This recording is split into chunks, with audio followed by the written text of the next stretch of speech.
नमस्कार. मी आपल्या स्वामी रेसिपीमध्ये अगदी मनापासून सगळ्यांचं स्वागत करते. आज आपल्याला खिचडी बनवायची काळ्या मसाल्याची अगदी छान पद्धतीने. तर मी इथे अगदी खिचडी म्हटली की गरमागरम प्रत्येकाला आवडते आणि कैरी सोबत राहिली म्हणजे अगदी बघायचंही काम नाही. तर अशा पद्धतीने खिचडीकडे चला तर मग पटकन रेसिपीकडे वळूया. चला तर मग इथे मी खिचडीसाठी लागणारं मटेरियल घेतलेले, कांदा घेतलेला आहे एक मीडियम साईजचा, तो बारीक कट करून घेतलेला आहे. आणि टमाटा घेतलेला आहे, तो पण मीडियम साईजचा घेतलेला आहे आणि कट करून घेतलेला आहे. इथे तेजपान घेतलेली, कढीपत्ता घेतलेला आहे आणि कोथिंबीर घेतलेली आणि तसंच अद्रक लसूणची पेस्ट करून घेतलेली. ही एक दालचिनीचा तुकडा घेतलेला आहे, एक वेलची घेतलेली आणि थोडा लसूण घेतलेला आहे अख्खा.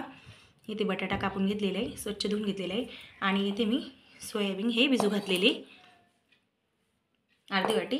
आणि इथे काळा मसाला घेतलेला आहे, हा खानदेशी काळा मसाला आहे, अगदी कुठलाही मसाला वापरायची गरज नाही.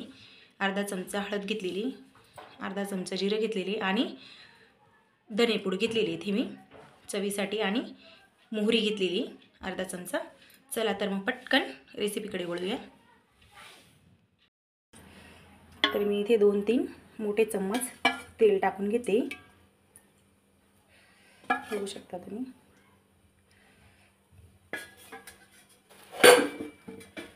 आणि लगेच मी आता इथे अद्रक लसूणची पेस्ट टाकून घेते.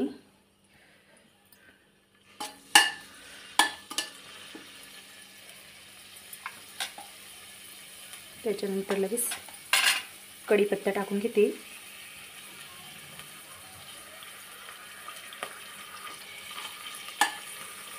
अगदी कढीपत्ता तडतडायला लागला की लगेच जिरं टाकून घ्यायचं. जिरं मोहरी पण लगेच टाकून घ्यायच्या आणि चांगल्या प्रकारे तडतडून घ्यायचं.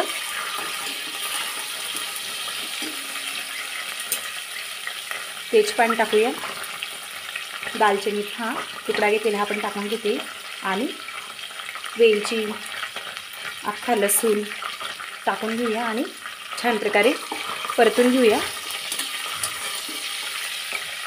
चांगल्या प्रकारे परतून झालेले मी आता लगेच इथे कांदा टाकून घेते.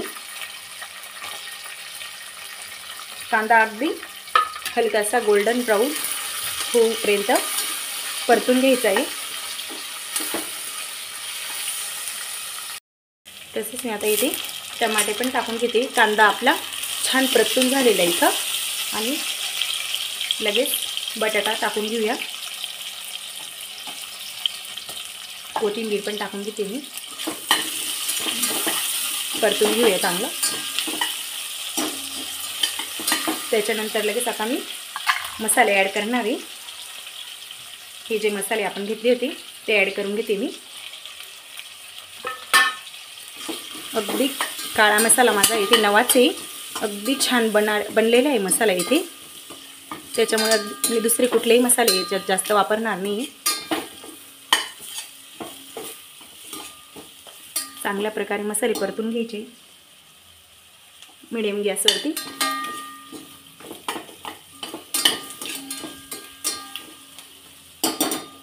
आणि आता हे सोयाबीन मी भिजू घातले ते हे 2 पाण्याने स्वच्छ धुवून त्याचं चांगल्या प्रकारे पाणी निपळून ते पण टाकून घेते.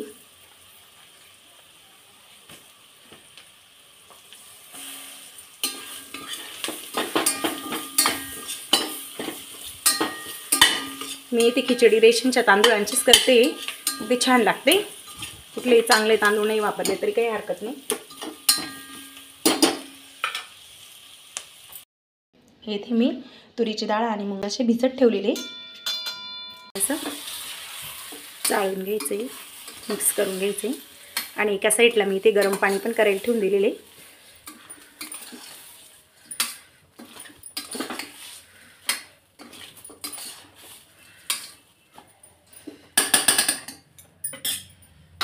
गरम पाणी मी ॲड करून घेणार आहे लगेच.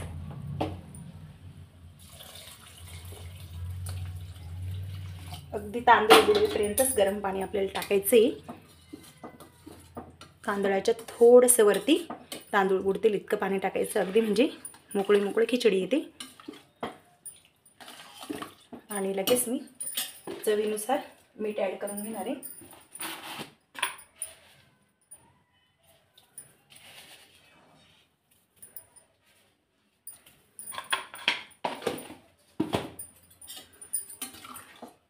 छान मिक्स करून घ्यायचं आहे परत. आणि लगेच झाकण लावून घेते मी आता. आणि 3 शिट्ट्या कुकरच्या करून घ्यायच्या आहे.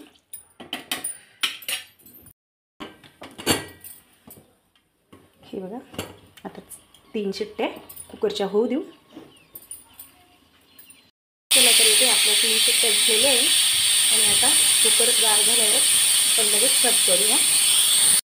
कैरी घेतलेली आणि खिचडीसोबत कैरी पण मी आता कापून घेणार आहे. अगदी घरचाच आंबा आहे लोणचाचा, कालच उतरवला. आणि मी त्याची लोणच्याची रेसिपी पण लवकरच अपलोड करणार आहे आपल्या स्वामी रेसिपी चॅनलवर. चला तर कैरी कट करून घेऊया. खिचडी वगैरे छानच लागते, अगदी जास्त आंबट पण नाही, खायला अतिशय छान आहे.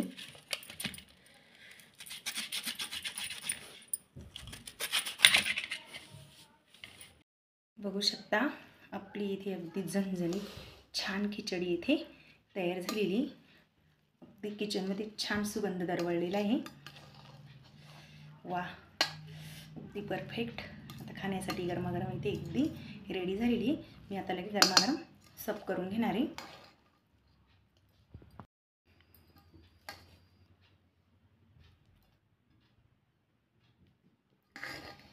अगदी अशा पद्धतीने सर्व करून घेते मी.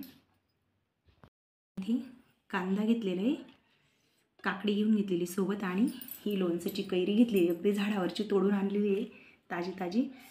आणि इथे मी आता गावरानी तूप पण टाकून घेते. अशा पद्धतीने तुम्ही पण नक्की ही रेसिपी ट्राय करा. अगदी साधी सिंपल खिचडी पटकन होऊन जाते. आणि आपल्या स्वामी रेसिपी चॅनलला लाईक आणि सबस्क्राईब नक्की करा. आणि मी लवकरच कैरीचा आपल्या लोणच्याचा व्हिडिओ पण अपलोड करणार आहे आपल्या स्वामी रेसिपी चॅनलवर. नक्की बघा. धन्यवाद.